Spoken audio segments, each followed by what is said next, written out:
Bien-aimés frères et sœurs, recevez nos salutations dans le nom puissant et précieux de notre Seigneur et Sauveur Jésus-Christ ressuscité. Prions Dieu. La grâce, la miséricorde et la paix vous sont données de la part de Dieu le Père, de Dieu le Fils et de Dieu le Saint-Esprit. Éternel notre Dieu et notre Père, nous bénissons ton nom pour cette opportunité que tu nous accordes encore de partager ta parole avec les téléspectateurs de l'émission Dieu règne encore. Esprit de Dieu, nous t'invoquons en ces lieux. Esprit de Dieu, sois notre partage.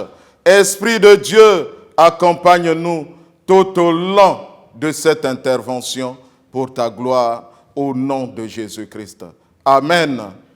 Bien-aimés frères et sœurs, je voudrais encore vous saluer et vous remercier pour votre promptitude à nous écouter, à nous regarder maintenant. Pour ce jour, nous avons Genèse chapitre 1, verset 1. Il est écrit: au commencement, Dieu créa les cieux et la terre. Parole du Seigneur. Amen. Et le thème que nous allons partager ensemble est ce qui suit. Au commencement, Dieu.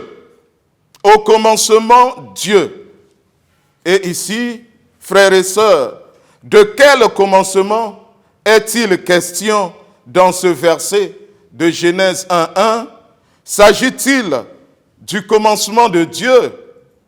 Mes bien-aimés dans le Seigneur, il ne s'agit pas du commencement de Dieu, du début à la fin. Le Dieu de la Bible est révélé comme étant celui qui est d'éternité en éternité, qui n'a ni commencement ni fin. Le commencement où il a créé les cieux et la terre était le commencement du temps. Le temps, contrairement à l'éternité, fait partie de l'ordre de la création. Par conséquent, frères et sœurs, l'univers matériel avait un commencement et, en fin de course, aura aussi une fin. Dieu est avant le temps. Il est hors du temps. Dieu est avant la matière qui est création. Dieu fonde l'histoire.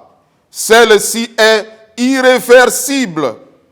Les actions accomplies s'inscrivent de manière indélébile dans le registre du temps et de l'histoire. On ne peut ni les effacer, bien-aimés frères et sœurs, ni les abolir, ni les échapper à leurs conséquences. Seul Dieu, parce qu'il est hors du temps, peut faire cela par un acte de pardon et d'oubli. L'histoire fait ainsi partie de la révélation. Dans cette histoire, frères et sœurs, merveilleuse, Dieu fait de l'homme une créature privilégiée, mandataire de Dieu, doté de la faculté presque divine. Dieu est au commencement de l'histoire, de chaque nation, de chaque famille et de chaque personne. L'histoire s'ouvre par cet appel qui marque le commencement avec lui. Jean chapitre 3, verset 16, où il est écrit: car Dieu a tant aimé le monde qu'il a donné son Fils unique, afin que quiconque croit en lui ne périsse point, mais qu'il ait la vie éternelle. Ce verset, frères et sœurs, constitue le résumé de tout l'Évangile. J'ai recensé 4 points. l'universalité du salut. Lorsque Dieu utilise le mot quiconque, tout le monde, sans exclusif, la facilité du moyen croit. Il suffit de croire. La grandeur du mal prévenu ne périsse point. L'infini en excellence et en durée du bien accordé, la vie éternelle. Donc c'est ce qui marque, bien-aimés frères et sœurs, le début de la marche avec le Seigneur. Le début du commencement avec le Seigneur, parce que Dieu accepte tout le monde.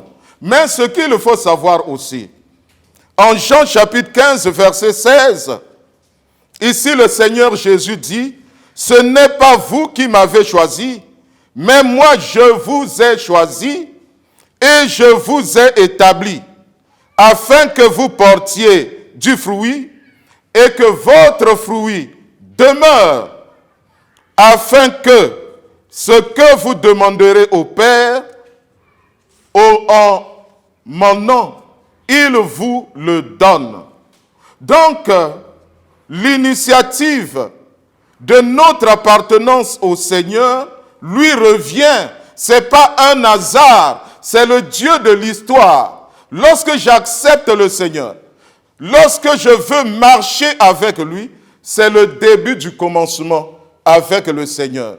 C'est lui qui va m'accompagner et qui va cheminer avec moi. Ce quiconque doit être, toi ma sœur.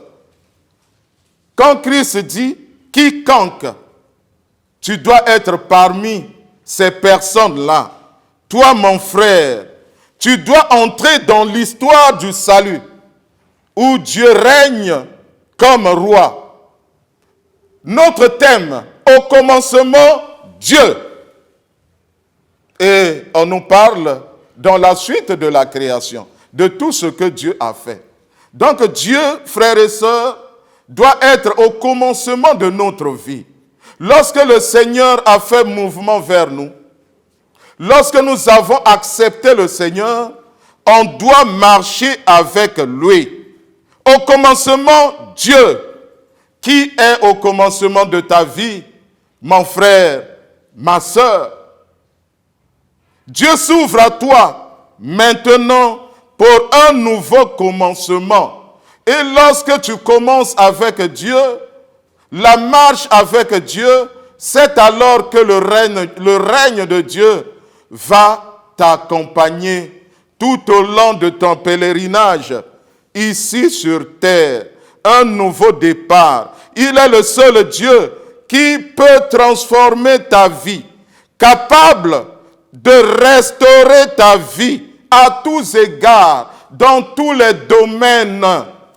D'abord le domaine spirituel. Nous avons aussi le domaine matériel, le domaine financier, le domaine matrimonial. Dans tous les domaines, on doit accepter le Seigneur. Il faut toujours se rappeler, au commencement, Dieu.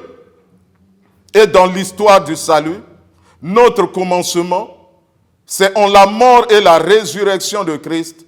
C'est alors que nous devenons enfants de Dieu et que l'Esprit de Dieu est en nous et marchons avec lui. Que le Seigneur lui-même soit votre bénédiction. Que le Seigneur vous bénisse. Que le Seigneur reste et demeure avec nous tous. Et que le Seigneur fasse de telle sorte que toi qui es entré dans l'histoire, ta vie est dans l'histoire avec Christ, et que tu restes et demeures toute ta vie au nom du Père, au nom du Fils, au nom du Saint-Esprit. Amen. Nous allons prendre un petit instant de méditation personnelle. Est-ce qu'au commencement de ta vie, c'est Dieu? Est-ce que Dieu est au début de ta vie? Est-ce que tu as associé le Seigneur à marcher avec toi? C'est lui qui est le Créateur et c'est lui qui a établi le plan du salut. Prions le Seigneur. Adorable Père, nous te sommes infiniment reconnaissants pour cette grâce que tu viens de nous accorder. Cette grâce de partager ta parole. Tu viens de nous rappeler la première phrase biblique. La Bible a été révélée par toi. Au commencement, Dieu, permets, Seigneur, que tu puisses être au commencement de la vie de mon frère. Tu puisses être au commencement de la vie de ma sœur. Au commencement de la vie de notre nation, la Côte d'Ivoire. Au commencement de notre nation, la Côte d'Ivoire. Il n'y a que toi, Seigneur Dieu, de pouvoir dérouler le plan merveilleux que tu as tracé pour chaque frère, pour chaque sœur, pour notre Église et aussi pour cette émission. Dieu règne encore. Mais ton règne est rendu possible si nous entrons dans ton histoire, l'histoire du salut, rendue possible en la mort et la résurrection de Christ. C'est à toi, Seigneur, de nous restaurer, nous qui sommes tes enfants, spirituellement, parce que ta parole nous enseigne de chercher d'abord ton royaume et ta justice. Restaure-nous spirituellement, afin que tu puisses être au commencement de notre vie. Et aussi, Seigneur, tu vas nous apporter tout ce dont nous avons besoin, sur le plan matériel, sur le plan financier, sur le plan matrimonial, professionnel. Tu connais, Seigneur Dieu, les difficultés que traversent tes enfants, mais tu es ce Dieu qui règne encore, qui vient de nous rappeler qu'au commencement, Dieu. Que cette révélation soit gravée sur la table de tous les cœurs de tes enfants. Au nom du Père, au nom du Fils, au nom du Saint-Esprit. Que la grâce qu'apporte le Seigneur Jésus-Christ, l'amour de Dieu le Père et la communication bienfaisante du Saint-Esprit soit votre partage et vous accompagne tout au long de votre marche avec Dieu qui est au commencement, au nom du Père, au nom du Fils, au nom du Saint-Esprit. Amen.